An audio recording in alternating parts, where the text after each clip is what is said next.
خواجہ غریب نواز جب نئے نئے آئے نا اجمیر شریف میں تو خیمہ لگایا ہوا تھا خواجہ غریب نواز نے. خیمے میں خواجہ غریب نواز عصر سے لے کر مغرب کے وقت تک روتے رہتے تھے. ایک ہی کام کرتے تھے, عصر سے لے کر مغرب تک گریہ وزاری کرتے تھے, روتے تھے. ایک نوجوان اجمیر سے باہر گیا ہوا تھا پڑھنے کے لیے, کچھ عرصے کے بعد واپس آیا اور اس خیمے کے قریب سے گزر ہوا اور گزرا تو رونے کی آواز آئی. فوراً دیکھتا ہے کہ خواجہ غریب نواز رو رہے ہیں, ابھی غیر مسلم ہے, اسلام قبول نہیں کیا. فوراً گھر جاتا ہے, ماں سے پوچھتا ہے, ماں یہ مسلمانوں کا گرو کیوں روتا ہے, مسلمانوں کا بابا کیوں روتا ہے؟ میں ہر روز گزرتا ہوں, عصر سے مغرب کے مابین جو وقت ہے یہ روتا ہے. ماں نے کہا جاؤ اس سے پوچھ لو کیوں روتا ہے. وہ نوجوان خواجہ غریب نواز کے خیمے کے اندر آیا, کہا بابا میں ہر روز یہاں سے گزرتا ہوں, آپ کے رونے کی آواز آتی ہے, بتائیے آپ کیوں روتے ہیں؟ کہا جاننا چاہتے ہو میں کیوں روتا ہوں؟ میں نے ایک مدت اپنے مرشد کے ساتھ گزاری ہے, مرشد کی خدمت میں گزاری ہے, مجھے اپنے پیر کی یاد رلاتی ہے, پیر کی یاد رلاتی ہے. میں عصر سے مغرب کے وقت تک اپنے مرشد کی یاد میں روتا رہتا ہوں. اس نوجوان نے کہا اچھا میں نے تو سنا تھا کہ انسان کو جب درد ہوتا ہے, تکلیف ہوتی ہے تو تکلیف انسان کو رلاتی ہے, آپ کو تو محبت ہے, یہ محبت میں بھی انسان کو رونا آتا ہے؟ کہا ہاں ہاں ہے نوجوان, انسان محبت میں بھی روتا ہے. کہا تو پھر مجھے بھی رونا ہے, میں بھی رونا چاہتا ہوں, مجھے بھی رونا سکھا دیجئے, مجھے بھی رونا سکھا دیجئے. کہا تو رونا چاہتا ہے؟ رونا چاہتا ہوں. کہا ٹھیک ہے, 2 شرطیں ہیں, مسلمان ہو جا اور میرا مرید ہو جا. اس نے کہا میں ماں سے اجازت طلب کروں گا.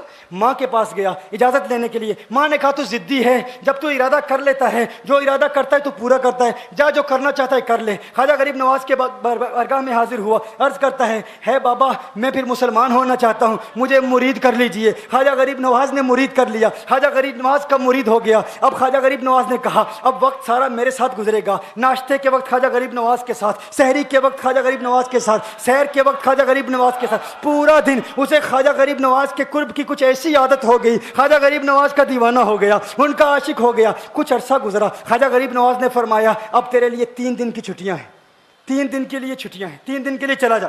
اس نے کہا مسئلہ ہی کوئی نہیں, ایشو ہی نہیں, پرابلم ہی نہیں, ٹھیک ہے 3 دن کے لیے چلا جاتا ہوں. اب جب 3 دن کے لیے گھر گیا, کہا 3 دن کے لیے تو اب مجھ سے ملاقات نہیں کر سکتا, مجھ سے ملنے کی اجازت نہیں ہے. اس نے کہا ٹھیک ہے نہیں ملوں گا. گھر گیا, جب پہلی رات پہلے دن جب گھر گیا, یہ وہ نوجوان تھا جو 3 روٹیاں کھایا کرتا تھا, آج 1 لقمہ بھی نہیں کھا پایا, 1 لقمہ بھی نہیں کھا پایا. اسے کچھ ہو گیا, کہہ رہے مجھے کچھ ویکیوم سا محسوس ہو رہا ہے, کچھ دل میں کمی سی محسوس ہو رہی ہے. یوں وقت گزرتا گیا, رات کا وقت آیا, آنکھ نہ لگی, سو نہ پایا, مکان کی چھت پر چلا گیا. ماں نے دیکھا بیٹا چھت پر کیوں چلا گیا؟ ماں چھت پر جاتی ہے, بیٹے کیا ہوا؟ کہا پتہ نہیں ماں, پتہ نہیں ماں, میں تو فوراً سو جاتا تھا, آج نیند بھی نہیں آ رہی, آج کھانا بھی نہیں کھا پاتا. ماں تو چلی جا. ماں چلی جاتی ہے. یوں جب سحری کا وقت ہوتا ہے اس کی آنکھوں سے اشکوں کی برسات جاری ہوتی ہے, اس کی آنکھوں سے اشکوں کی برسات جاری ہوتی ہے. وہ رو رہا ہے, رو رہا ہے, اس پر رکت تاری ہے. ماں آتی ہے, بیٹے کیا ہوا؟ کہا ماں مجھے پیار ہو گیا ہے, ماں مجھے محبت ہو گئی ہے,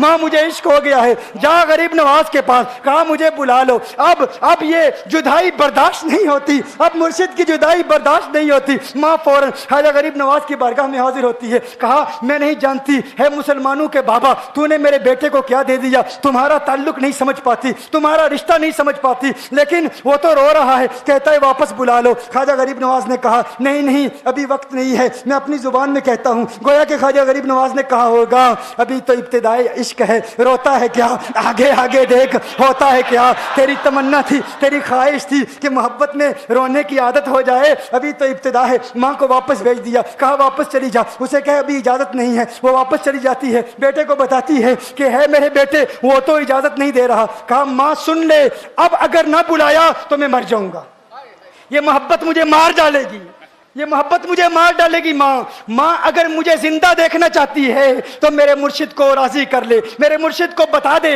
اب یہ جدائی برداشت نہیں کر سکتا. ماں فوراً غریب نواز کی بارگاہ میں حاضر ہوتی ہے. کہا ہے غریب نواز کرم فرمائیے, مجھ ماں کی تمنا ہے, مجھ ماں کی آرزو ہے, وہ مر جائے گا. کہا ماں کی تمنا ہے, تیری بات مانتا ہوں, جا اسے واپس بھیج دے. وہ فوراً بھاگتا ہوا خواجہ غریب نواز کی بارگاہ میں حاضر ہوتا ہے. اس وقت خواجہ غریب نواز اپنے مریدوں کو درس دے رہے ہیں, ایک مجمع لگا ہوا ہے. وہ فوراً خواجہ غریب نواز کے دروازے پر کھڑا ہوتا ہے اور پھر مرید یہ منظر دیکھ رہے ہیں, خواجہ غریب نواز کو دیکھتا ہے, خواجہ غریب نواز اسے دیکھتے ہیں. اور میں نے کہا تھا نا نگاہ مست ملائی تو میں پلا کے اٹھے, جہاں وہ بیٹھ گئے میں قدا بنا کے اٹھے. خواجہ غریب نواز نے اس کی آنکھوں سے آنکھیں ملائی اور پوچھا اب پتا چلا محبت میں رونا کیسے آتا ہے, اب پتا چلا. اس نے کہا ہے غریب نواز کرم فرمائیے. فوراً غریب نواز کو پکارتا ہوا غریب نواز کے قدموں میں آ گرا, غریب نواز کے قدموں سے لپٹ گیا. غریب نواز سے کہنے لگا اب مجھے رونے کا مزہ آ گیا ہے. اب مریدین اس منظر کو دیکھ رہے ہیں